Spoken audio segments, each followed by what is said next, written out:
when I first started, you have to be willing to do what you don't want until you can do what you want to do, right? You have to do what you have to do until you can do what you want to do.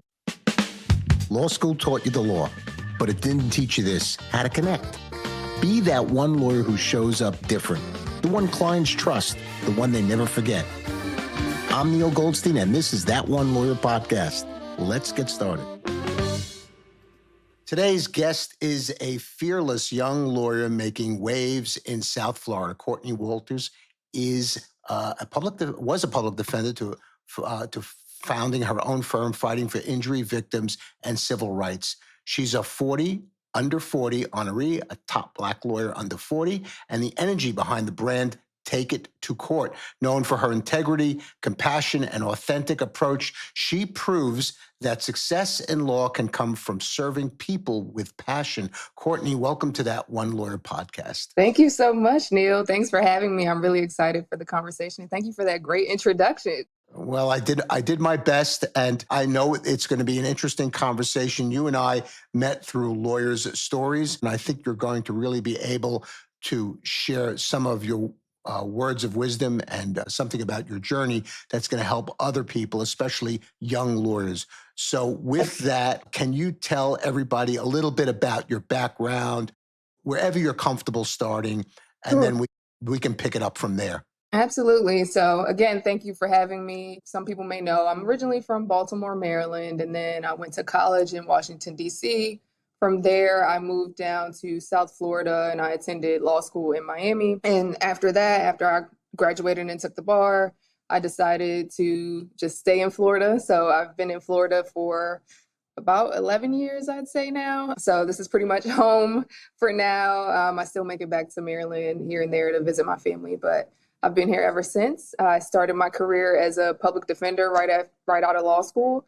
And then from there, I worked at a couple different private firms and then decided to branch out and start my own firm. So I'd love to ask you about law school. I know you went to St. Thomas Law School, and I'd like to know what was that like, and did that influence any of the things that you're doing today or how you deal with your clients now, or maybe something else influenced you? But I'd like to specifically just dive into law school. How was law school for you?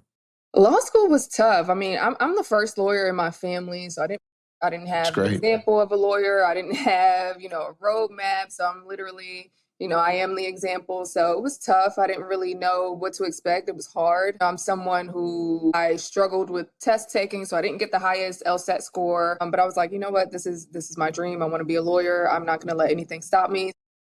Decided to move down to South Florida, to Miami, attended law school. It was tough. It was challenging. I mean, that first year, it was such a shock to the system. It was unlike anything I was used to. It was very emotionally draining, mentally draining. That first year was definitely a lot to get used to. But while I was there, I decided to intern at the public defender's office. I started interning while I was in law school.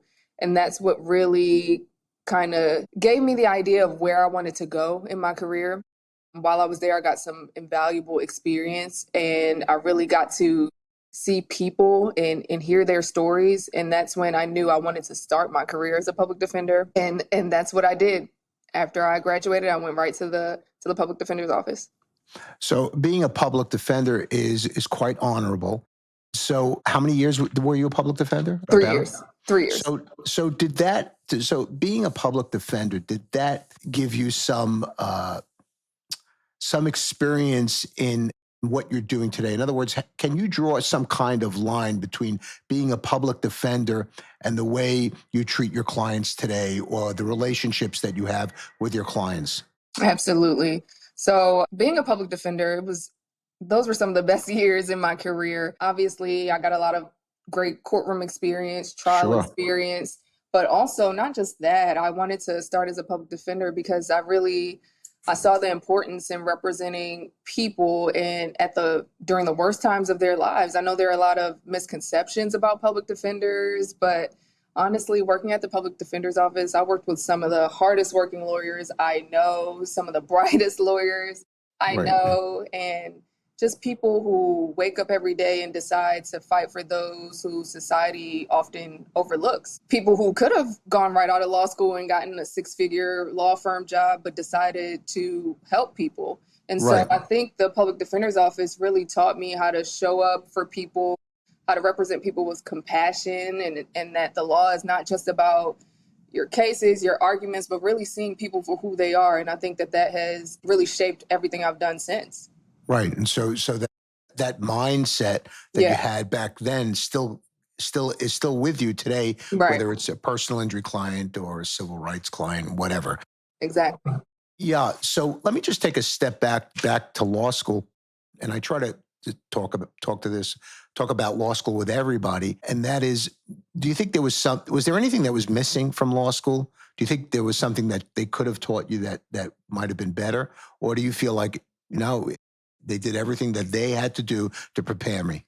Well, let me tell you, Neal, now running a law firm and owning my own business, and I'm only 3 years in. Let me tell you, it's a whole different ball game. You know, obviously, law school teaches you how to think like a lawyer. It teaches you, theories and things like that, and the actual law. But running a practice, running a business, it's something totally different. So I'd say that aspect for sure. Yeah, and I agree with you. I think that law school could have not only helped us learn a little bit about operating a law office as a business, but also how to relate to clients beyond the one line, you have to represent your client zealously. They could have given us more insight into the lawyer-client dynamic. Yes. And so how did you move from public defender to, I know you went through other firms like insurance defense. Tell me about that part of your journey. Yeah, so after I left the public defender's office, I worked at a few different law firms. I did insurance defense, as you mentioned, for a little while, and I just didn't enjoy it at all. I didn't feel it wasn't fulfilling, and I knew that there was something more for me. I'm like, I didn't go to law school and put in all this work and get in all this debt just to do something that I hate, and I just felt like I was meant for more. And obviously, in my experience, the culture at some of these firms wasn't the best. You know, I didn't feel like we were treated the best always. I just wasn't happy at all. And I knew that there was something more. And I decided that I was going to step out on faith and bet on myself and take a chance and start my own practice. So that's how that happened. I saw, I don't think it was a podcast, but I read something, maybe it was you on an older reel where you said it was a toxic environment in many of those other firms. And of course, nobody wants you to mention those firms, but I'm just curious, how do you define toxic? What was going on? So, and as you said, I'm not going to mention any names, but just at a lot of those firms, just the partners or the owners would talk to employees any kind of way. And I mean, cursing out employees, slamming doors. It was just a very, not a pleasant environment to be in and not conducive to, I think, productive work. So I was very unhappy in a lot of those places. And I'm like, I just want to create a different environment. I know I want to build a practice and a firm that have my values at the core. I treat people with respect, integrity, and I knew that it was time to take a chance on myself. Yeah, that makes sense. You know, when I tell people that I remember in some of the firms that I worked for when I was younger, that behind closed doors, the partners would say things about the clients that were just horrific. And I know clients, not every client is a charm to work with. I get it. But that's the business we're in. And these are the people that hired us to do something for them, to help them, to protect them. Exactly. And ultimately, we're making money from them. So the last thing that you should be doing is denigrating and at times really verbally abusing a client, even if it's behind closed doors. So I absolutely understand how you feel about that. And then at some point, you made this bold move. And I really have to ask you about this because I know South Florida pretty well. And I know that it has a ton of lawyers there. You just have to drive down one of the main streets and you'll see lots of billboards and all kinds of stuff. It's not that much different here, but I know South Florida, it's right in your face. So that took a lot of courage. So tell me the thinking about owning your own firm and, what was that like, especially in the early days? It was hard, so hard. And I think I started my law firm right in the beginning of COVID. So that added a whole nother layer to things. I actually, to be quite honest, it was during COVID and I had just been laid off from one of the last firms I worked at. And so everyone was going through layoffs. There was a lot of money, not a lot of money and things being cut. So I ended up being laid off and I was just really, I remember talking to myself and I'm just like, okay, I've been unhappy for a long time. You know, I was bouncing from firm to firm during COVID, and I just took it as maybe this is a sign. I've always talked about starting my own law firm. Obviously, I didn't think it was going to happen as soon as it did, but maybe this is a sign that I should go ahead and take that chance now. Sometimes I do believe that sometimes God will make you move if you don't take that step, and that there will be signs showing you, okay, this is what you're meant to do in this moment. So I just took that as an opportunity to go all in. And I'm like, if it doesn't work, and I can always go back and get another job, but let me see how this thing plays out. So that's how that happened. And so following through on that, so like, how did you get your clients? Hmm. Can you tell everybody some of the ways in which, because that seems to be like a major question that I'm often asked by younger Yeah, lawyers or anybody that's starting their own law firm, how do you get clients? And in a place like South Florida, that's yeah, a real question because so many. absolutely. There are so many lawyers. So give us some your pearls of wisdom. Yes, so I started on my couch in my apartment with a laptop, zero Love it. clients, no Yeah, money in the bank. That's just how I started. And obviously, I didn't have a large budget for marketing and things like sure, that. sure. So I started on social media, and literally, it has been such a powerful tool for me and a blessing. Yeah, Obviously, it's free, but I use it to put value out there. And I find that when I'm informing my community, people build a trust, and they're like, they sure. see what I do on social media. They're like, this is someone I feel like I can relate to. She's placing value out there. She's giving me this information at no cost. This is someone that I believe cares and that I would want to represent me. So that's really how I've built the majority of my practice to this day.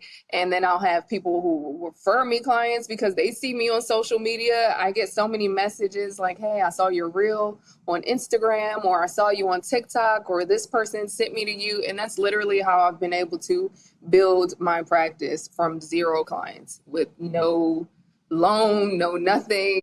And Yeah. that's how I've done it.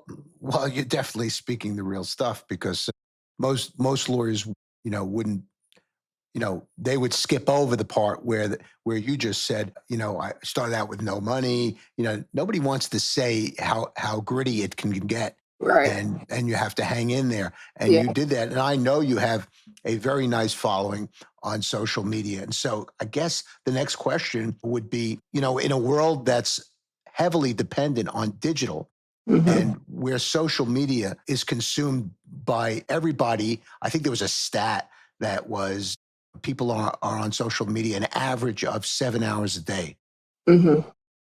How do you keep the real you, Cortney Walters, and your authentic self and how you relate to people? How do you still keep that in place when there's so much digital going on, and digital kind of separates us a little bit from that authentic relationship, right? So one's Hmm. digital, the other one is maybe meeting people. How do you combine them both? Yeah, that's a great question. I think I try to stay true to myself at all times. I mean, it's very important to me, as we were talking about social media and how I got started. It wasn't just about being on Instagram, but making sure that people felt heard and valued, and that they could see kind of my heart in everything that I do, and that I really am passionate about what I do. And I care about my clients, and I care about people, and I care about informing my community. So to answer your question, I try to build relationships with my clients where they understand that, listen, I'm here for you. I care about you. You're not just a number, you're not just a case. I care about the outcome of your case. I care about you as a person. I want to make sure you feel seen, valued, and heard. And that's how I lead with every single case. So how do you cut through all the noise of all the other lawyers out there in South Florida and build the practice, the thriving practice that you have now? What is it that you do from day one that the client says, okay, this person's going to be different? Yeah, that's an excellent question. Honestly, I really don't know what that one thing is. It's just that while there are so many lawyers out there, I truly believe that there's only one me. There's only one you. No one can be who I am. And I feel like as long as I continue to put good out into the world, into my community, I'm always going to receive blessings back. That's just how I operate. I take the time to listen to each client's story. I make sure that they feel seen, valued, and heard. They can reach out to me at any time. Like, I'm accessible to them. I'm not hard to reach. I want to make sure that they feel like I care. I'm working on your case. I'm always a phone call away. You can always get in touch with me. You can ask me any question. There's no dumb question. I care about you, and I want to make sure that you know that you're important to me. Your case is important. You're valued, and I always make sure that I get that across to my clients, really. And right there, somebody could obviously see why you stand out, because you're real. And you said a key word. You're accessible. If somebody wants to speak to you, because I know that there are American Bar Association studies that have shown that most clients who leave their lawyers, and many do, for one reason or another, leave them because the biggest reason is because of a lack of communication. Absolutely. So it's a lack of communication and not talking to them in a manner that helps them understand what's going on. And so I could see, just from what you just said, now it's understandable why you've grown so well. And so that makes sense. And I know that's one of your core values. Absolutely. And so now I know that you handle both personal injury work and civil rights work, correct? Yeah. Yeah. Absolutely. And so how did that happen? How did the turn into personal injury and civil rights, both of which, by the way, are similar and different at the same time? Absolutely. That's a great question. I'm actually I'm branching into the civil rights arena now. I have some cases where I've been fortunate to co-counsel on some cases, some employment discrimination cases, disability discrimination case against the school board, and then against some major companies and corporations for gender discrimination, race discrimination, things like that. So I've been fortunate to work on these cases, and I'm learning a lot, and I just have a passion. I think it all goes back to my passion for people and making sure that everyone, no matter where you come from, what you look like, who you are, that you're treated fairly. That really, I think that's what transitioned to the whole civil rights arena. So they kind of go hand in hand. Right. Do you feel that you have an extra burden to be a role model as a Black woman, and as a entrepreneur? Do you feel like you have an extra burden somehow as a role model? Right. No, that's a great question. I don't necessarily feel like, I don't feel it's a burden. Do I think it's sort of a responsibility? Yeah. I don't take it as a burden, though. I honestly feel like it's an honor to be able to do this work. Like I was telling you earlier, I didn't have that example growing up. I didn't have a lawyer in my family, let alone someone who owned their own law firm or business. So I feel, so whom much is given, much is required, right? So I feel that it's my responsibility to be that example for others.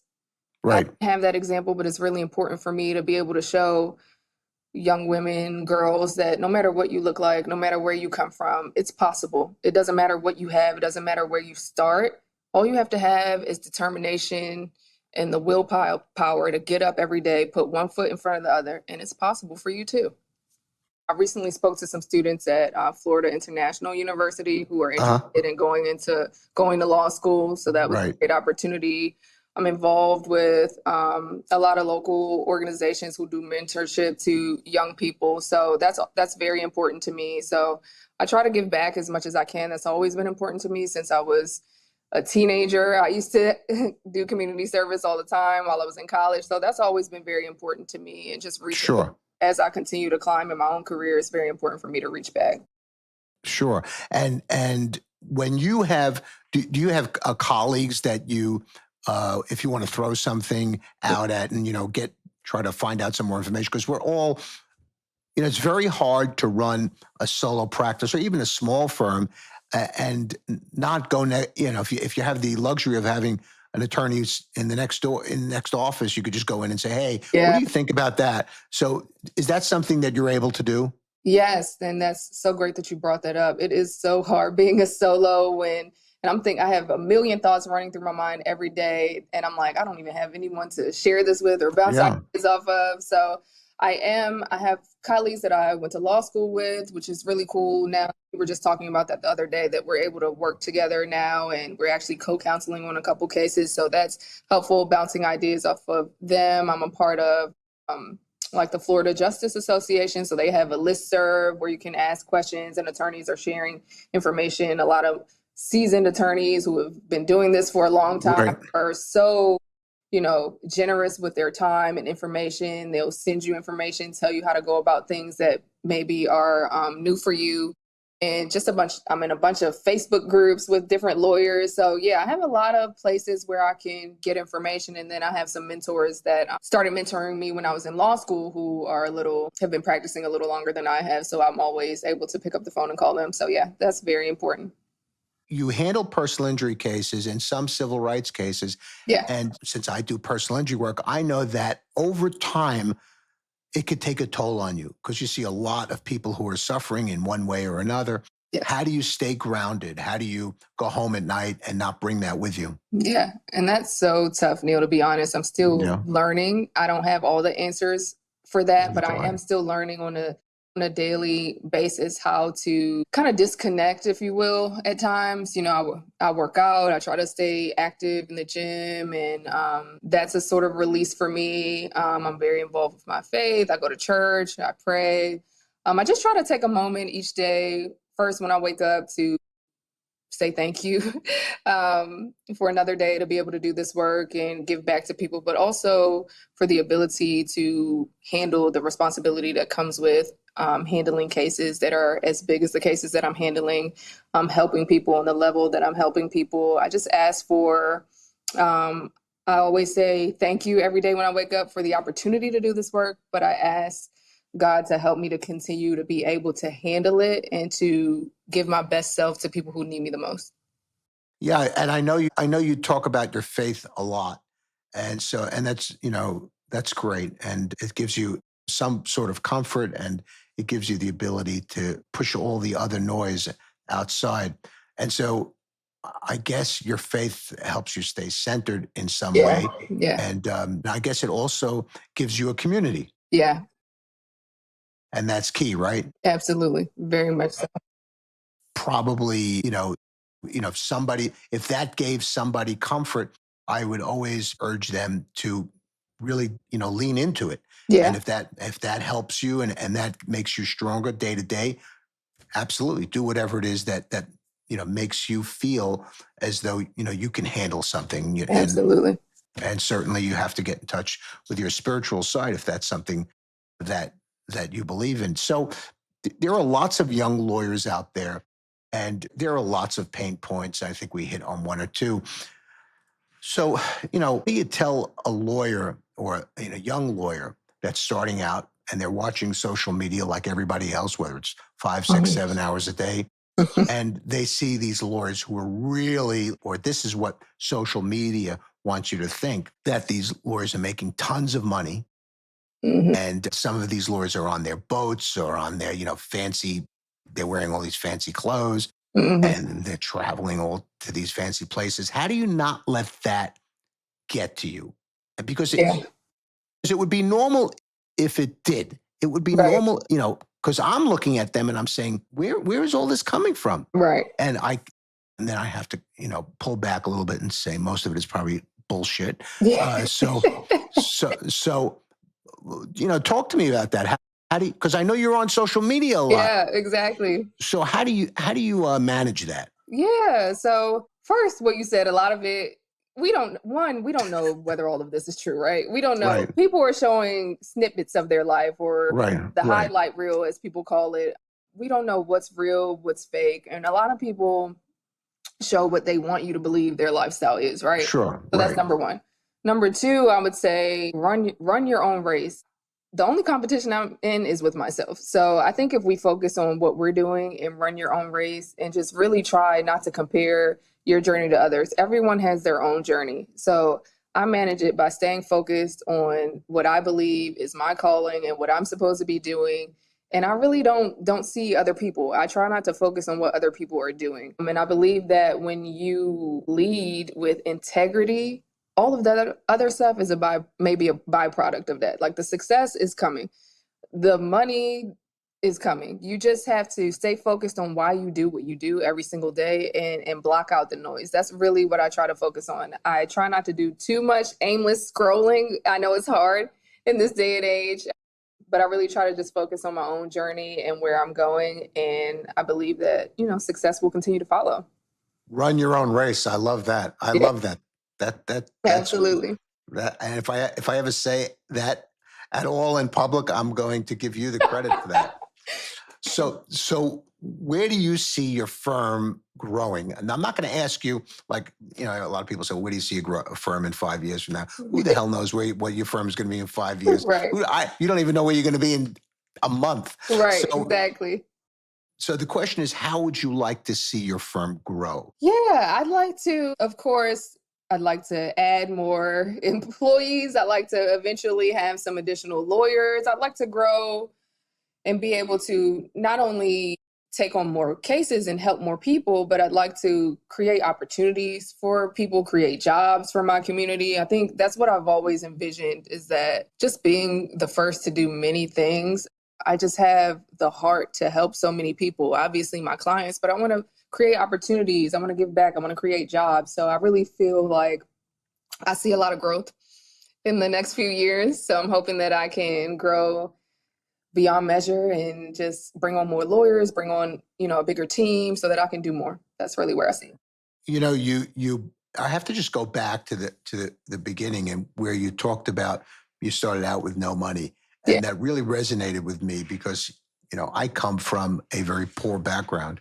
And so, when somebody says that to me, it hits me. Yeah. So, what would you tell a young lawyer that has limited funds, and maybe they have debt from law school, college, whatever. And, the world is an expensive place to live now. When I say the world, literally, you can't buy from it. Yeah. What would you tell them? How would they spend their money if they have a few dollars? What would they do, according to you? Should they do? That's an excellent question. So when I first started, you have to be willing to do what you don't want until you can do what you want to do, right? You have to do what you have to do until you can do what you want to do. So when I first started, I was doing doc review on the side while I was building my own practice to bring in extra as like, if you have to have side to get you through, that's what you have to do. So that be open and willing to do the things that you don't necessarily want to do until you can get to that level where you can decide and pick and choose. The second thing I would say is that you really have to be smart with where you spend your money. Obviously, as I said earlier, I started with nothing, no clients, no money. I don't come from a wealthy family either, where I can just get a loan. They'll give me money to start my own firm or whatever. So for me, it was about keeping my overhead very, very low. So there are so many things you can do today where you can have a virtual office, and you just have somewhere where you have a business address and you can have your mail sent there, but you don't have to have so much overhead, pay rent at a physical space in this day and age. There are so many things you can do to cut down so you can really make it through until you're able to add things little by little. And that's really how I started. Started with a virtual office, just me, just so I could have a business address, make sure I look legit.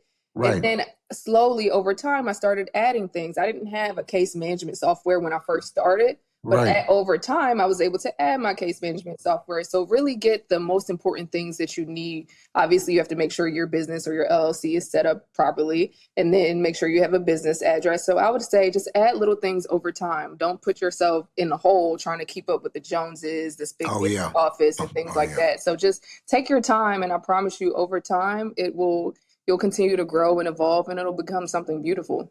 And I love that what you mentioned in the first part, because I didn't think like that for a long time, and I've now changed my mind. I used to think, well, whatever you're passionate about, just do it, man. That's not really. For a long time, I really felt that was the right thing to say, even to my kids. And then at some point, I said, well, you can't really think that way in this day and age. You have to do whatever you have to do to make money. Yeah. You have to pay the rent, Yeah. and you have to pay your student loan bill or whatever it is. Those are the Yeah. things you have to do. So, and if you make money doing something, there's a good chance you may become passionate about that job because Right. it's giving you money. So kudos to you for having that mindset. It'll probably, not probably, but it will help you going forward, because too many lawyers, are so quick to spend their money Yeah. so that they look good, so that the look Okay. is success. Yep. Instead of buying, I'm just throwing it out there, instead of buying a $400 suit, they'll Yeah. buy, a $900 suit or $1,000 suit. Yeah. Do you know what I mean? I mean, Exactly. I think you have to be very mindful of that. I think there was a statistic that 4 out of 5 lawyers now have either been burnt out or are burnt out.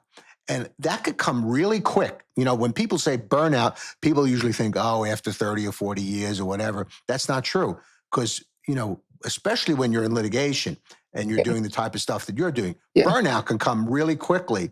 So, how do you make sure that you're not working 18 hours a day, you're not working 12 hours a day, that you find time to be with your church, your community, or you go traveling, whatever it may be? How do you find that time to separate it all?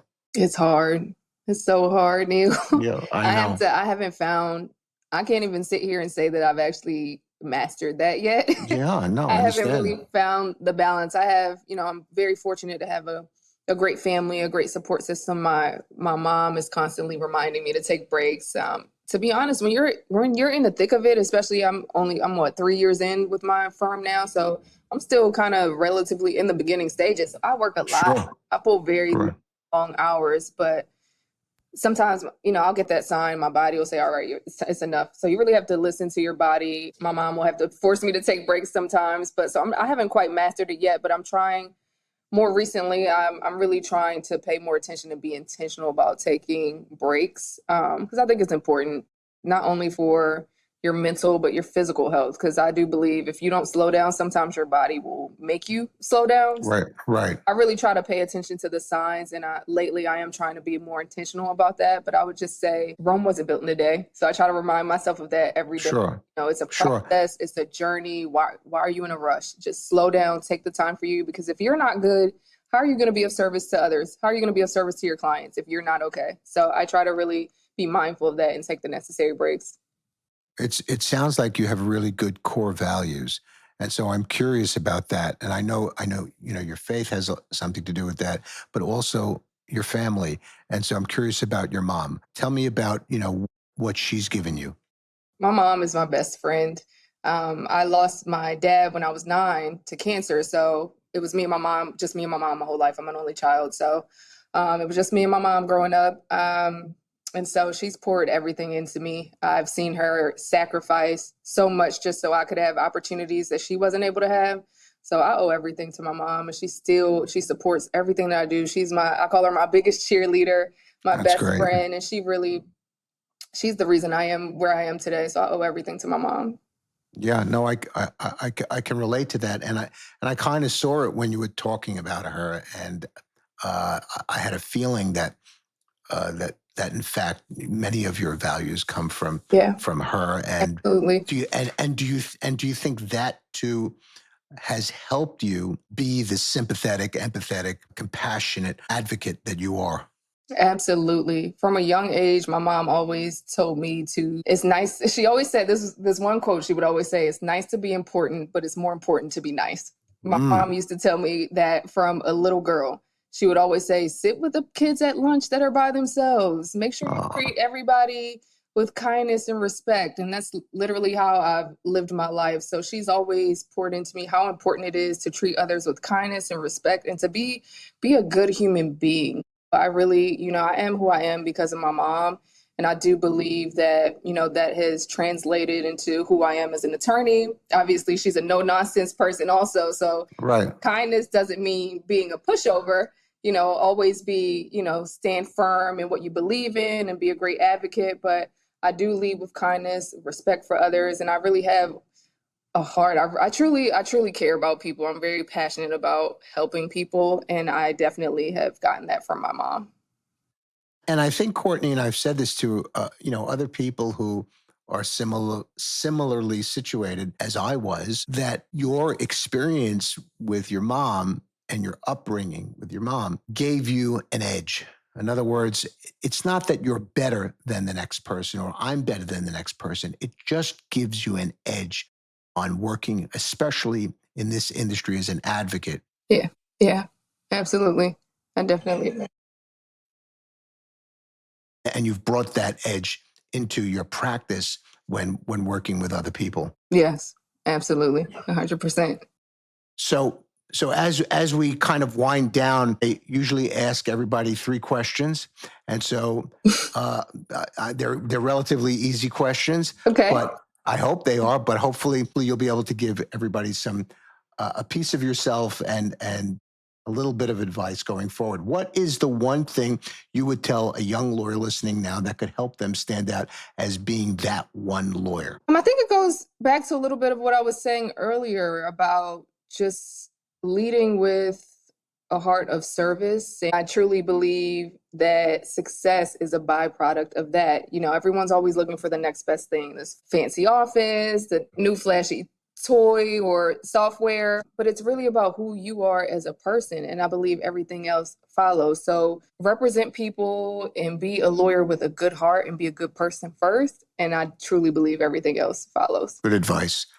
2, if you could go back and talk to your younger self, what would you say, knowing everything that you know today? And I'm not talking about the younger lawyer. I'm talking about you when you were. What would I say to my younger self? So as I just mentioned, I'm an only child. So I spent a lot of time by myself, just thinking about the future. So I would say, don't be afraid of how big your dreams are. The challenges that you may face over time are really going to shape the woman you'll become. And you'll look back and everything works out just how it's supposed to. That's great. That's great. Final one. Is there someone you have lost personally or professionally with whom you'd want one more conversation? What would you say to them if you had that? So I know I just mentioned my dad passed when I was 9. So I didn't have a lot of time with him. I didn't have him for long. So I just wish I could. Obviously, I wish he could see who I am today, but not just as the lawyer that I've become and the business owner, but just who I am at my core and how I try to lead with my heart and everything that I do. So I just ask him, if he's proud of me. And so I'd hope to see him and get his reaction to what who I've become. I love that. That's great. And thank you for sharing that with me and everybody else. And is there a way, if people want to get in touch with you, that they could find you, whatever you want to give out, whether it's a website, a number, whatever, however people can contact you? Sure. I know as we talked about earlier, we're so social media driven. So I'll just give my handle. I'm on all social media platforms. So Instagram, TikTok at Cortney Walters. That's Cortney with no U. So Cortney. Cortney Walters _ESQ. Great. Well, it was a pleasure having you here, Cortney. Thank you so much, Neal. If something here hits home for you, don't keep it to yourself. Tap subscribe, drop a comment, and share this with a lawyer who needs to really hear it. This is That One Lawyer Podcast. See you next time.